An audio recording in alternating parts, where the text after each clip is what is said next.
Welcome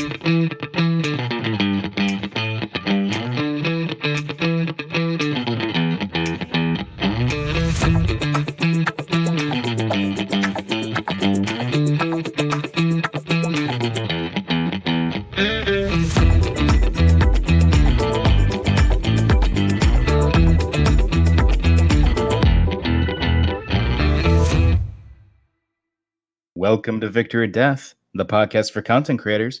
My name's Elijah, and these are my co-hosts. And hey, I'm Dan. I am the mildly morose man. I have a YouTube channel about Beyond Good and Evil 2. I'm Cameron Boozer-Mary, host of Sweating the Small Stuff, a podcast where we sweat over the details that make our world richer. And I am Iro, host of the Social Club podcast, a podcast for millennials where we talk about everything from life, relationships, friendships, music, all that good stuff. Today, we're talking about group dynamics and leadership. This one's hosted by Dan. I think so often as we continue to create content, the way that we grow can be bringing more creators around us to focus on whatever content we might be creating. So then you start to have to figure out how to interact and deal with people, how to lead, how to guide them. And so often I feel like, especially folks of our age group, millennials, I suppose, I think they're sort of nervous about picking out like one leader to sort of take charge. They would much rather it be sort of a group effort where everybody's sort of on the same level and everybody's ideas are important and everybody's heard. But I think that there's really a lot of value in like having one leader who is sort of casting vision for where things are going and sort of making sure things are on track. Have y'all had any experience in sort of group dynamics and creating content? I have had a lot. So one, just going back to one of your points, the thing I think about is there's a leader and then there's a boss, right? All right, so everybody, damn, how can I put this? Boss tells you what to do, but leader shows you how to do it. Exactly. Thank you. And that was actually one of my biggest problems before, is that I was acting more like a boss than I was a leader. And it's kind of tough. So as someone who before being in like a group dynamic, I was just creating stuff on my own. So I always had full creative control. And then once you get into a group dynamic, it's hard for someone like that to kind of give away that control, especially if you think you're the one that knows what's best. Yeah. Does that make sense? So it's like, for me, that was tough. And me and my friends who I do my podcast with, we've had a couple of times where we had to sit down and they're like, yo, man, we're feeling more like this is, your show and then us, rather than this being a group thing. And I'm like, yeah, that makes sense. So, I mean, I could see where they were coming from, because once again, it's like I was just so used to doing everything myself and just being able to create whatever I wanted, that it was kind of hard to really like take other people's opinions into consideration, especially when it was like, or I felt like, hey, I was the person that went to school for all this. I know what I'm talking about. You guys kind of just follow me. Yeah, for sure. Yeah, can you go over that distinction between leader and boss again? Yeah. So just as Cameron was saying, a boss is someone who's telling people what to do. A leader is, I want to say, they're showing people how to do it. Let's put it like that. Not even telling you how to do it, but showing you how to do it. You know what I mean? It's not a thing where I'm talking at you or to you. Yeah, so I've never heard that distinction before. I think it's really helpful. But what would be like a practical case of where that's taken place? If I can jump in, I think, and this is like a weird thing of leadership in general, is a leader understands what they can't do. It's a really hard thing to do. Is like you spend all your time like studying, learning how to do the things you want to do. But when you're trying to build something, like let's just take a podcast as an example. When you're building a podcast, it's not just talking into a microphone. It's recording, editing, building a brand, doing the art, doing the social media, and you can do all that stuff yourself, but you're probably not going to be good at all of it. So a leader is the kind of person who they know what they need and they take the time to find the people that they can work with. And this is like a really difficult thing to achieve because you spend so much time kind of in that space. Like you want to be a podcaster. That doesn't usually mean that you're good at maybe social media or these different outreach mechanisms. And you might not end up hanging out with a lot of the people who are. But you know podcasters, and if you're lucky, some of them do know people who you can collaborate with and reach out to because you want that synergy. You want people to work together, and a leader can find that. Yeah, okay. And so going back from that basic distinction, the leader, what is he doing again? He is guiding people, right? Or is that the boss's job? Oh, the leader. Like Okay. think about Even in your things jobs. that well, but even in things that he doesn't know how to do? No. So here, think of it like this. You work at a company, or you want, or anyone I'm sure listening to this can understand what's like where you kind of show up 9 to 5, and there's just a guy kind of telling you what to do. Now there are two ways you can tell someone what to do. Let's take the most basic example. Let's imagine you work in like fast food or doing anything where you're basically being told you have to mop the floors. And every day you show up and you mop the floors, and it's a pain. It sucks. A leader is the kind of person who doesn't just tell you to mop the floors. They show you the best, fastest way to mop the floors. They're kind of looking out for you, and they're not just telling you to do something and then leaving you to just do that forever. They're telling you how to do something so that they can teach you the next thing and help build you up to maybe support them in that specific role or become a leader yourself. Let's say two, both Dan's original point, I mean, first point too, and Cam's point. You have to. Everybody needs a tribe. You know, everybody needs, especially when it comes to creating something. Everybody needs a team, especially if you really want to do something. Like it's not a. I mean, rarely is it a one man show. You know what I mean? There's always somebody with them doing something, regardless of how big that person is. They have a team of people around them. So another thing as far as being a leader is leading the right people. You know, I can't, you can, what's that old saying? You can lead a horse to water, but you can't like force him to drink it. Right. So you have to find those people that want to drink that water when you take it to them. I mean, they have to sort of be on board with the direction that you're headed. Exactly. It's like yeah. So whether whether it's them, it also to the question you asked too, as far as a leader, it's like you understand your faults. You know what I mean? You understand where you could use some help in. So it's like, I have this vision, but I know I can't do it with this. So you're trying to get the right people and lead them to that vision that you have, but you need these people. Like I would need someone that does social media and, that does editing and things like that. Because I know those aren't, those may not be my skills. Yeah, that's an excellent point. Because, I mean, I think actually, Iro, you said it best with leadership is vision.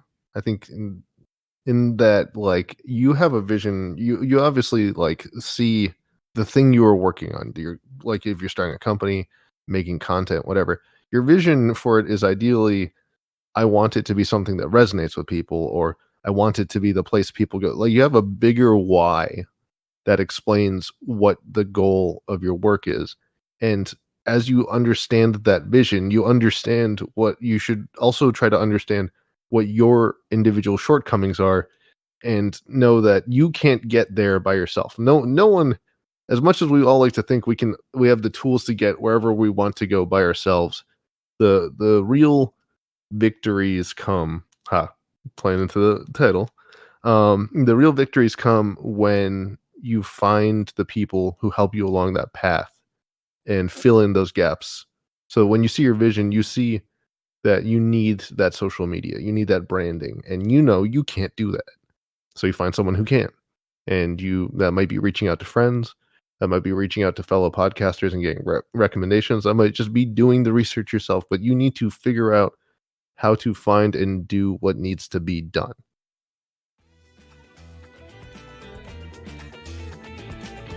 If you're enjoying this episode, please leave an honest rating for us wherever you're listening from. Also, please like us on Facebook, follow us on Twitter, and join our subreddit to talk about the latest episodes or ask for help in your content creation journey. All those links can be found in the show notes. Without further ado, let's get back to the episode.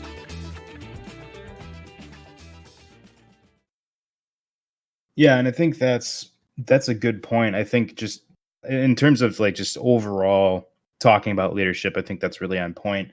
But like zooming in specifically onto content creation, how do you develop a healthy group dynamic? Because you see so often, like if you're perusing Reddit or even, kind of new shows, they fall apart really quick because the people that they're working with just don't click, which is probably getting into a different topic. So let me bring it back around. How do you establish proper leadership amongst a group of disparate people, specifically in content creation? Because I heard Cameron point out, bring in people who know how to do what you can't, right? So if like we were talking like a YouTube operation here, you might have a script writer, you might have whoever sounds the best in front of the microphone and reads the best be the voice for your video. Meanwhile, you might have a video editor, but that's if like you're a big channel. So how do you use a group dynamic and appoint a leader for a smaller operation like what we've got here? If I can just start off, the weird thing to think about when it comes to leadership is there's lots of things to lead in. So when you're thinking of let's say your YouTube channel, you're the leader of the overall project. You have the vision, you kind of want to steer it towards. But each one of the people you're trying to bring in is leading you in a way. You have to give them that license to say, I trust you to know what I don't, and I want you to show me what I need to do. And if you really found the people who are going to collaborate with you and really help you, those are going to be the people who are honest with you. They tell you what you're doing well, they tell you what you're not doing well, and they tell you how to change or even do it themselves because that's why you brought them in. Yeah, and I'm still I'm wondering if we have any specific examples of things that we've experienced in content creation. Do any of you lead a group of people that are sort of under you, helping you towards your cause? I mean, I'd like to think I do. Like I said, my podcast, like I've had several sit downs with my co-host about like, hey, this feels like a you thing and it's supposed to be a we thing, and having to learn that and realize, okay, I'm acting more like a boss than a leader. So a leader for me would be, instead of me making all the decisions, saying, hey, I want to do this and I think we should do this. I want to know what you guys think of it, versus like, oh, well, we should do this. Or for example, say if someone pitches an idea, rather than just shutting it down immediately, getting everybody's opinion on it and being like, all right, well, or being able to try to find a way to incorporate that idea or kind of talk it through rather than completely dismiss it. So that's been like one of my biggest things, at least as far as learning how to be a leader. So, I mean, for example, I as a day job, I produce television, right? And that's a balancing act of, working with different people and how different people write and how different people like to conduct a show, versus, like we said, like being a boss where I'm just kind of telling everybody what to do. So, I mean, just my own personal experience, those are like the kind of things that I've dealt with. And like I said, it's tough. It's tough giving away that control that you want, because you think, you have your vision and you want everything to go that way. And, sometimes that might not be the case. I'm sort of trying to think of a metaphor. It's like, you're building a road to a specific destination, but instead of outlining exactly the path that the road is going to take and it's going to go through this mountain, you're sort of letting the road builders take charge. They say, no, we're not going to make a tunnel through the mountain. We're actually going to go around. We're still going to get there, but we've got a different idea about how to do it. I think you're on the right path there, and if I can caveat that, there's like a weird balance you have to strike when you want to be a leader, and obviously, being a leader is not something you just are suddenly good at or a master of. It takes iterations and time and a certain amount of I guess failure and being humble about the fact that you don't know. Like the hardest thing about being a leader is starting from that place of there are things I don't know, and being humble in yourself that you just don't know those things. And there are days where that's easy to accept and where it's not. But then there's this other side to leadership, which is someone just has to make the call. And some days that can be every decision. Other days it can be one. Like a simple example of that is I started my podcast. At some point, I got to a point where I realized I didn't have the time to edit every episode or to add background audio or whatever. So fortunately, a few people reached out to me. I found a guy who could edit it. But every single time he edits an episode, I have to be the guy who says, that, like, I trust him to put in, like, I give him guidance and say, this is what my vision is for this episode. He takes that vision, he takes my audio, he adds some background music, might add some effects. But at the end of the day, I'm the guy who has to say, this is what stays in, this is what you should take out, because this is my vision, and I'm trying to get us there. Yo, actually, I really just thought of a really good example, right? So we've all worked like some kind of part-time job, right? Whether high school, college, where you've had those cool managers and you've had those not so cool managers, right? And, there's times where you wonder, like, how the hell did this person become a manager? Like, this person sucks.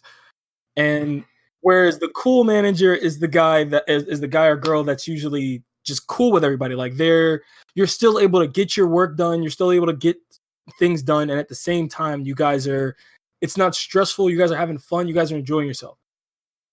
That's the way I would look at between a boss and a leader. Like the asshole manager is the one that's just telling you what to do and is yelling at you for things. And when you get in trouble for something, is just yelling at you about it, versus the cool manager who kind of just pulls you to the side and is like, yo, man, what happened here? All right, cool. Let's try to avoid this next. Like, they're actually talking to you like as if you're a person. You know what I mean? And at least in my opinion, I feel like that's like that's like the best example I can give, because not everybody is meant to be a manager. Like, if you've worked retail, if you worked fast food, like I said, there's some people you're just like, why did they give you the job? No, that's an amazing example, because think of the two kinds of people you're describing there. The boss, he's yelling at you because he thinks you're to blame. He's saying, like, you didn't understand my vision, and so it's your fault. But the leader is saying, all right, I clearly didn't do a great job explaining to you. He's taking responsibility because he's responsible. If you are under his leadership, he is responsible for what that finished product is. And if he cares about making sure that things run well and everything's shipshape, he's going to pull you aside and not like immediately start slamming you for doing a bad job. He's going to try and understand where was this communication breakdown, or what is the bigger problem that's keeping you from either doing what was expected of you, or maybe fixing his behavior to make sure this doesn't happen again in a different context. Exactly. And it's like, hey, you do something wrong. It's like, okay, well, this happened. All right, let's stop this from happening. But at the same time, it's okay, like you said, it's all right. We're gonna talk about this for a minute and figure out where we went wrong, so that way we can avoid it. Whereas the other person is like, no, you're not supposed to do this. You're supposed to do this. Like, blah blah blah. Weren't you paying attention? And it's like, nah. Clearly, there was just some miscommunication. Like, that's how the one cool manager is gonna break it down to you, versus the other one who's just gonna yell. And I just, as we sort of come to a close on our conversation, a few words have stuck out about this sort of distinction between leader and boss. And a leader is somebody that has vision, who is responsible, humble, grants, I think, dignity to those who they're leading, and is also like dead set on encouraging those who are under him or working beside him. Does that sort of tie together everything we've been talking about, or is there something else you'd like to add? I think you really hit the nail on the head there, Dan. I think that a lot of what you just said is exactly it's the sentiment of leadership. Yeah, and I think, I mean, we can do so much more when we include other people, and if the medium of what we're doing doesn't require it to be a solo act, there's so much value in working with others. Thank you, Dan, for leading this episode on leadership. Yep, you're welcome. My pleasure. And we're all out of time, and we will see you guys next time.